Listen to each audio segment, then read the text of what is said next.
Bismillahirrahmanirrahim. Assalamualaikum warahmatullahi wabarakatuh. Alhamdulillah.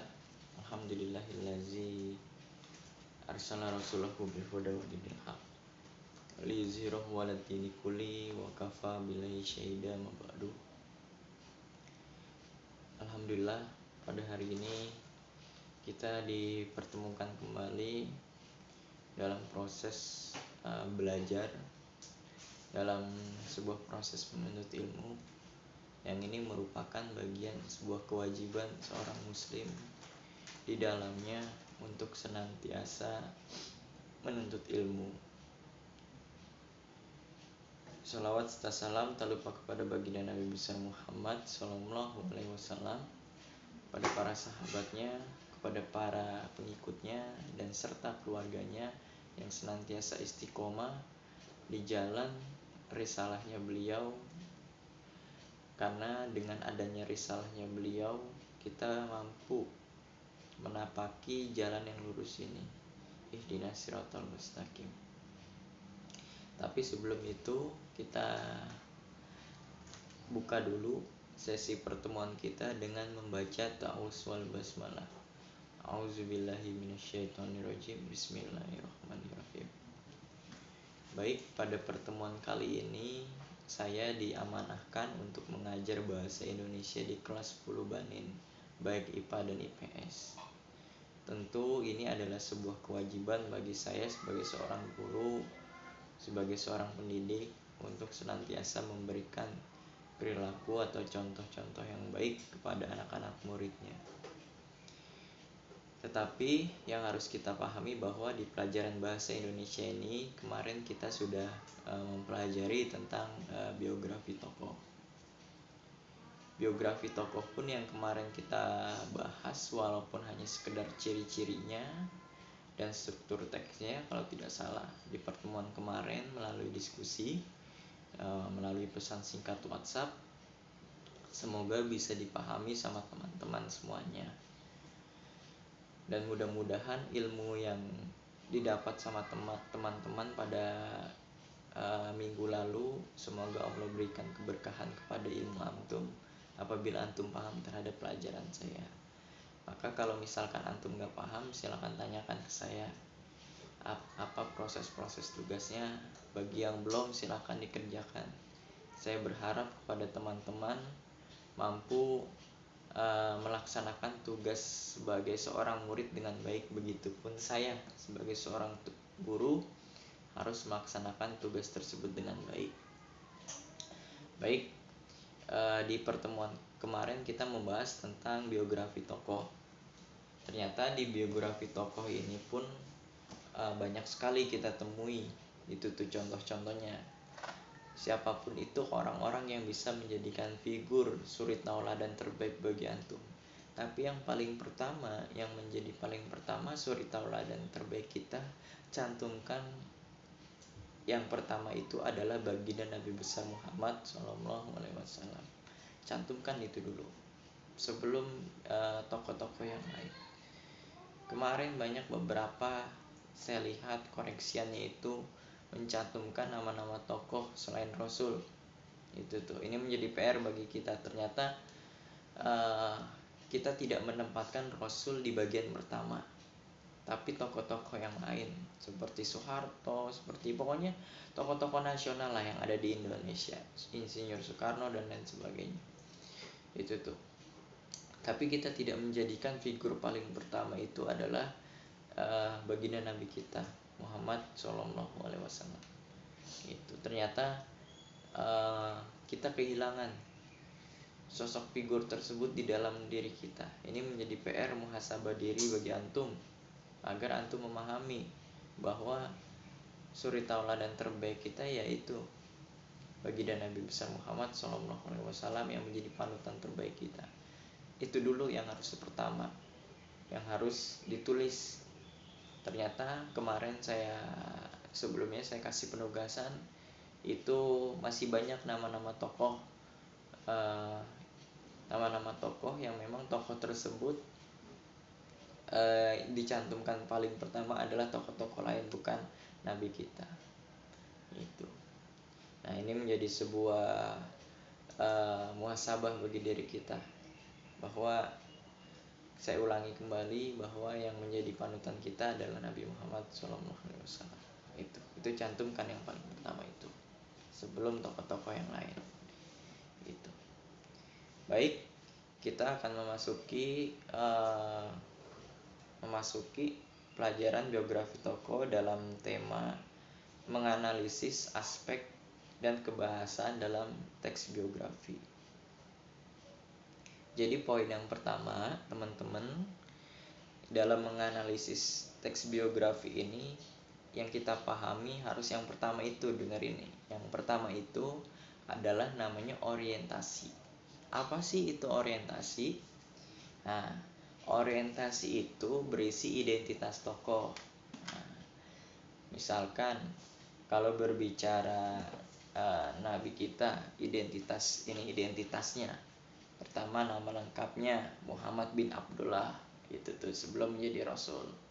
Tuh. Itu identitas yang pertama, nama lengkapnya. Tuh. Terus berbicara tempat tanggal lahirnya di mana, jelaskan di situ tuh.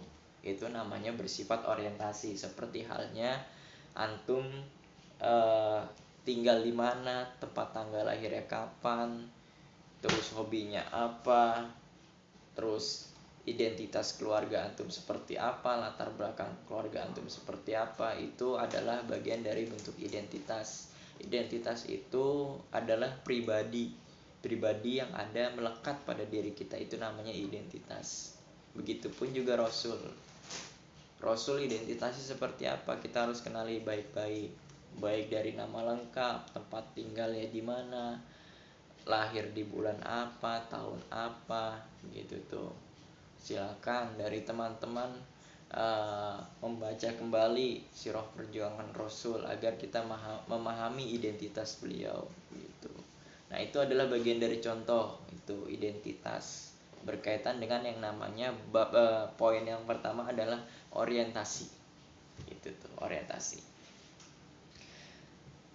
Ini berbicara orientasi itu tentang singkat saja, tidak perlu panjang lebar, singkat saja, singkat, padat, jelas, tapi sudah menggambarkan isi identitas tokoh tersebut. Jadi tidak perlu banyak bertele-tele.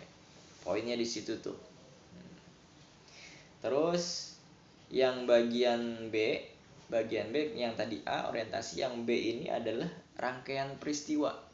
Nah, teman-teman nih, namanya rangkaian peristiwa. Rangkaian peristiwa ini adalah masalah yang dihadapi sama tokoh tersebut. Itu tuh. Misalkan ketika kita baca sirah perjuangan Rasul, itu ada masalah yang dihadapi. Masalah umatnya, masalah dakwanya, dan lain sebagainya. Pasti ada ujian dan cobaan, itu bagian dari sebuah permasalahan yang harus diselesaikan oleh Nabi kita. Itu begitu.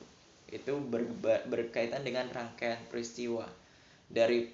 Misalkan dari fase menanam iman di mana? Di kota Mekah, fase menanam iman, sampai ke fase hijrah. Tuh, itu adalah sebuah rangkaian peristiwa. Nah, sebuah rangkaian peristiwa yang harus dipahami betul-betul. Nah, itu berkaitan dengan rangkaian peristiwa. Tapi kalau berkaitan dengan misalkan tadi sirah perjuangan Rasul, atau mungkin tentang biografi tokoh lain, misalkan Insinyur Soekarno, atau mungkin tokoh-tokoh Islam yang lainnya gitu tuh. Nah, ataupun tokoh-tokoh nasional, masalah yang dihadapi gitu tuh. Misalkan ini saya mengambil satu tokoh nasional saja, tokoh nasionalisme, yaitu Insinyur Soekarno. Nah, misalkan masalah yang dia hadapi sebelum pasca kemerdekaan seperti apa, ternyata adanya rapat-rapat yang beliau hadapi di rapat BPUPKI tersebut untuk mengumumkan kemerdekaan Indonesia. Ada namanya proses-proses, ujiannya sih seperti itu. Terus setelah masa-masa proklamasi ternyata ada agresi militer Belanda, untuk Belanda ingin memasuki jajahan tanah Indonesia lagi. Itu bagian dari rangkaian peristiwa. Jadi rangkaian peristiwa itu yang dihadapi oleh tokoh tersebut, masalah-masalah yang dihadapi oleh tokoh tersebut. Jadi itu. Nah, terus di bagian ketiga yang bagian C namanya reorientasi. Nah, reorientasi ini berbicara tentang berisi kesimpulan akhir kisahnya itu seperti apa, akhir hidupnya itu seperti apa, itu tuh. Ini nanti dipaparkan di setiap bagian ketika kita membaca buku, akhir kisahnya seperti apa, kisah kematiannya seperti apa, menjelang wafatnya seperti apa, nasihat-nasihat atau wasiat-wasiatnya itu seperti apa. Itu bagian dari reorientasi bagian akhir kisah yang dialami oleh tokoh tersebut. Begitu tuh semua tokoh lah intinya mah, baik dari tokoh nasional hingga tokoh Islam sekalipun, begitu.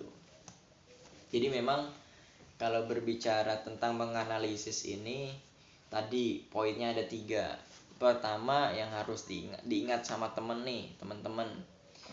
Yang pertama itu adalah orientasi. Tuh, bagian pertama. Terus bagian yang kedua ini berbicara tentang rangkaian peristiwa, masalah yang dihadapi oleh tokoh tersebut ya. Jadi harus dipahami itu teman-teman, poin yang kedua. Poin yang ketiga adalah reorientasi. Ini berkaitan dengan berisi kesimpulan dan akhir kisah perjuangan orang tersebut seperti apa, akhir kisah hidupnya seperti apa. Nah, itu 3 hal ini nih harus dipahami berkaitan dengan yang namanya biografi tokoh. Ketika kita ingin menganalisis biografi tokoh tersebut, itu begitu. Jadi sampai sini bisa dipahami ya teman-teman ya, berkaitan dengan 3 hal tersebut. Baik, kita ulangi. Yang pertama adalah orientasi, yang kedua adalah rangkaian peristiwa yang dihadapi, masalah-masalah yang dihadapi oleh tokoh tersebut. Terus yang ketiga adalah reorientasi. Nah, orientasi adalah bagian dari kesimpulan dan akhir kisah hidup seseorang tokoh tersebut. Ya, jadi bisa dipahami tuh. Tapi kalau misalkan antum belum paham juga, silakan diulang lagi video tersebut nih, video yang saya kasih nanti di link YouTube saya nih. Itu tuh. Ya. Jadi 3 hal itu. Ya, jadi dalam menganalisis sebuah tokoh itu yang harus dipahami adalah 3 hal tersebut. Begitu teman-teman. Sampai sini paham ya, insya Allah ya. Misalkan contoh nanti kalian tugasnya adalah membuat atau menganalisa menggunakan 3 hal tersebut: orientasi, rangkaian peristiwa, dan reorientasi. Jadi menganalisis biografi tokohnya dengan 3 hal tersebut. Nah, nanti modelnya misalkan begini, saya kasih contoh saja dalam bentuk tulisan. Itu tuh. Dalam bentuk tulisan. Dalam bentuk tulisan contohnya begini. Di sini saya tulis adalah berkaitan dengan orientasi.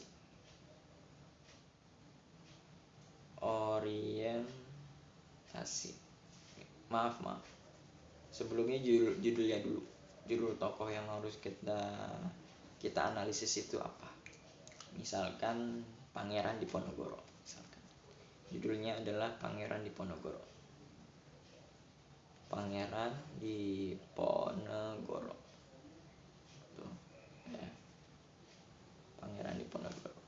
Ingat, perhatikan huruf kapital dan tanda bacanya ya ketika kita menuliskan menganalisis teks biografi tersebut. Itu harus dipahami tentang tanda baca, kalimat bacanya, tanda bacanya terutama. Itu Pangeran Diponegoro. Pertama, orientasi.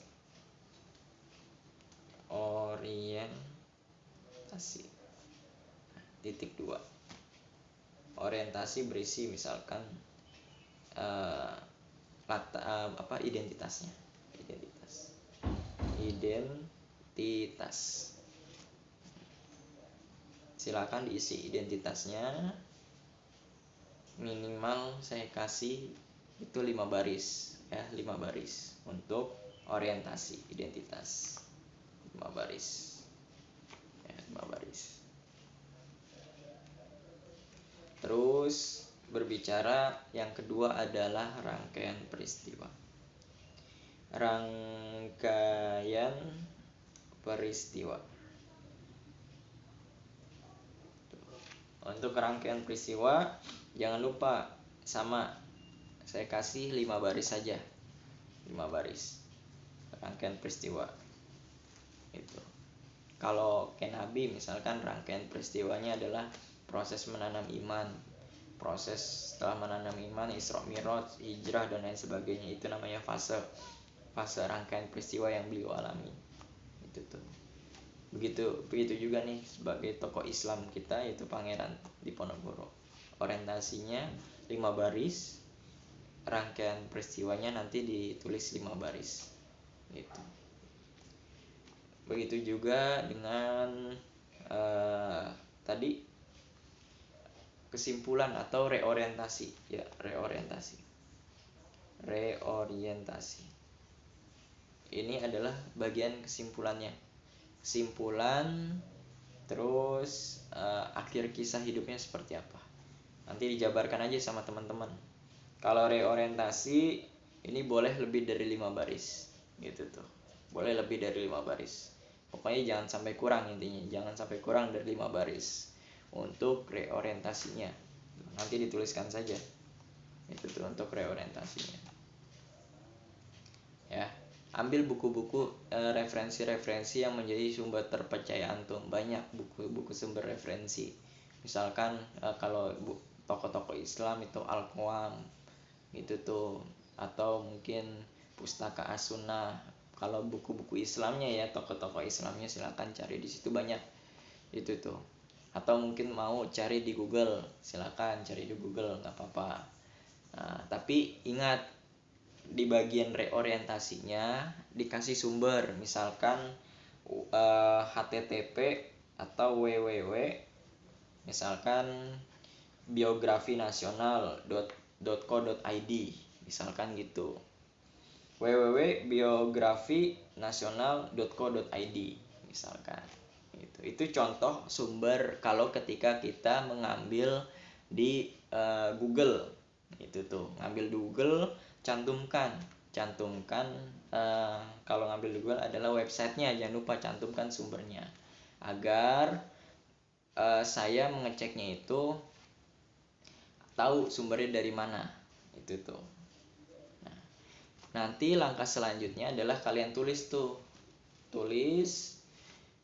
ditulis di buku tulis, lalu difoto, kirim ke email saya. Nanti saya akan kirimkan email saya di situ.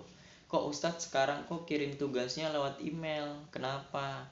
Nah, pertama, kalaupun tugas itu dikirim lewat email, itu keuntungannya banyak. Gitu tuh, keuntungannya banyak. Tapi kalau kirim tugas lewat WhatsApp ini keuntungannya sangat sedikit. Karena dilihat dari batasnya memori kita di HP kita dalam menyimpan file tersebut. Ketika file tersebut banyak, mata pelajaran banyak di file tersebut, baik di file Ustadz atau di file antum banyak, ini akan memenuhi kuota memorinya karena memori internalnya terbatas gitu tuh. Baik memori internal dan eksternalnya terbatas. Gitu. Jadi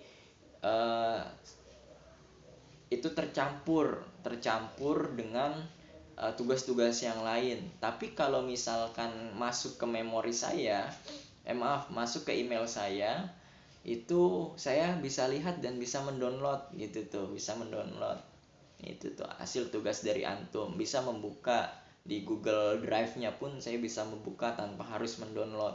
Dan juga dilihat di riwayatnya tuh, riwayat tanggal berapa, jadi ketahuan saya mengeceknya di email tersebut. Itu memudahkan saya dalam mengoreksi tugas antum. Jadi ketahuan tuh tanggal-tanggalnya tanggal berapa. dari pertemuan pertama sampai pertemuan akhirnya. Jadi saya tinggal ngecek aja gitu tuh. Ini sama-sama memudahkan aja, nanti ketika antum ditanya lagi, mana tugas antum, antum bilang udah, buktinya mana nih, dikasih tahu buktinya, di screenshot, di download sama antum, dikirim ke saya via WhatsApp, ngasih tahu, hanya sekedar ngasih tahu, oh udah, alhamdulillah kalau udah gitu tuh. Jadi ketahuan tuh. Jadi kita menyimpan filenya itu di email kita bisa mendownload kapan saja. Kecuali kalau misalkan file tersebut dihapus, wah itu udah akan hilang di email tersebut. Itu begitu. Ini memudahkan saja, karena era sekarang, era daring sekarang itu rata-rata menggunakan email, baik Google Classroom harus menggunakan email juga. Banyak dah.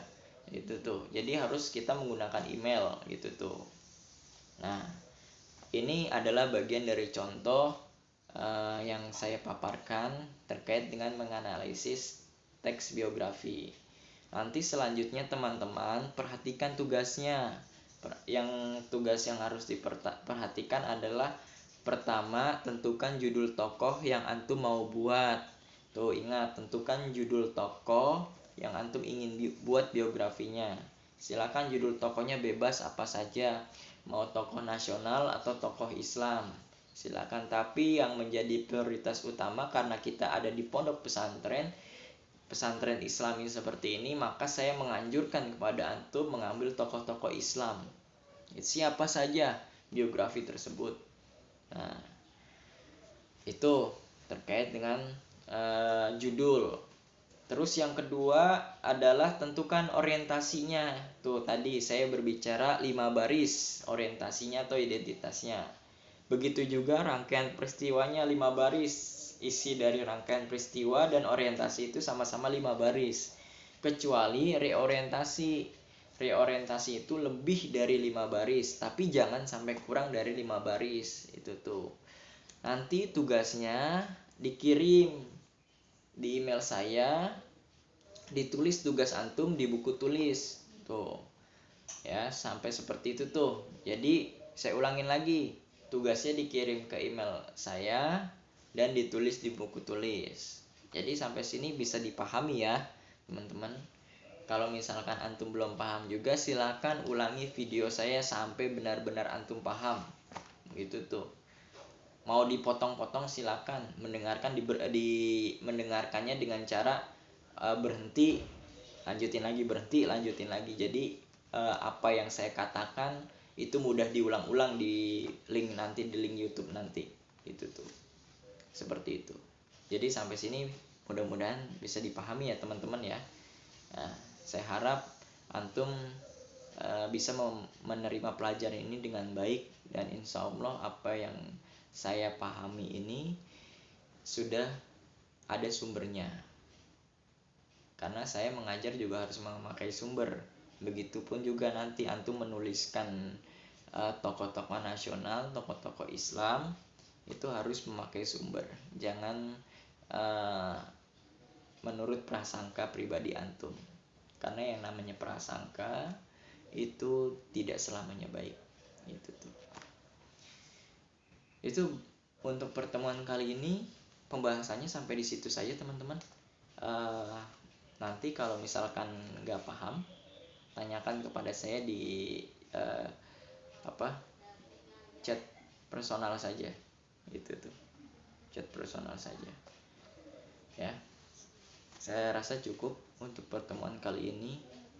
Semoga antum diberikan kesehatan semuanya, rezekinya lancar, dan antum kondisinya sehat semua dan tetap dalam lindungan Allah Subhanahu wa ta'ala. Fa'tabiru ya ulil albab. Mohon maaf apabila ada salah-salah kata ketika saya mengucapkan atau menyinggung perasaan antum. Wassalamualaikum warahmatullahi wabarakatuh. Kita tutup dengan doa penutup majelis, istighfar kali, doa penutup majelis, dan alhamdulillah.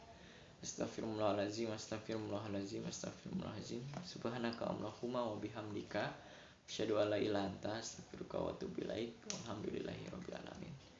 Fa'tabiru ya ulil albab. Wassalamualaikum warahmatullahi wabarakatuh.